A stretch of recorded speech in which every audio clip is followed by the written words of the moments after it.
ایک جماعت آئی چلہ لگا کر. پوچھا گیا کہ بھئی چلے میں کتنا خرچ ہوا؟ تو جماعت نے یوں کہا کہ ہر ساتھی کا چلے میں 2 روپیہ خرچہ ہوا. کتنا خرچ ہوا؟ 2 روپیہ. تو پوچھنے والوں نے پوچھا کہ بھئی سفر کے لیے گاڑی مسجد کے دروازے پر کھڑی رہتی ہوگی جو تم کو لے کر جاتی ہوگی، اور تینوں ٹائم دعوت ہوتی ہوگی. تو فرمایا میں ایک مرتبہ دعوت ہوئی، میں ایک مرتبہ گاڑی آئی مسجد کے سامنے. پورے 40 دن میں ہم پیدل چلے ہیں. پورے 40 دن میں تہجد پڑھ کر چلنا شروع کرتے تھے، اور گھنٹوں چلنے کے بعد اپنی منزل پر پہنچ کر کام شروع کرتے.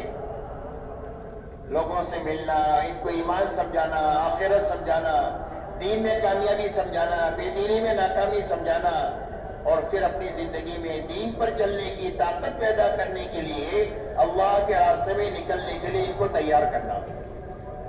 فرمایا جا کر کام کرتے ہیں، اور 2 بجے تک یہی کام کرتے ہیں، لوگوں میں پھرنا، اسی کو سننا، اسی کو بولنا. جب 2 بجے بج جاتے تو جماعت کے کچھ ساتھی باغ میں چلے جاتے.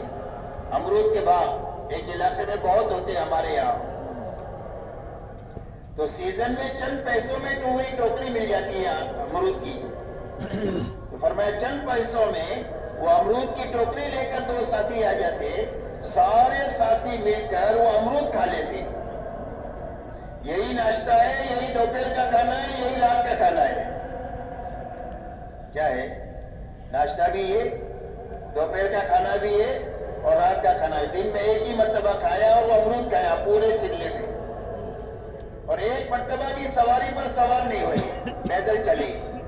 تو کتنے روپے میں چلہ ہو گیا؟ 2 روپے میں. تو دین سیکھنے کے لیے جان لگانی پڑتی ہے، مال کی بہت زیادہ ضرورت نہیں پڑتی. لہذا اس غریب نے جان لگا کر دین حاصل کر لیا. اب دین کی بنیاد پر اس کو یہ پتا چلا کہ غربت میں کیسے کامیابی اللہ سے لی جا سکتی ہے. اب یہ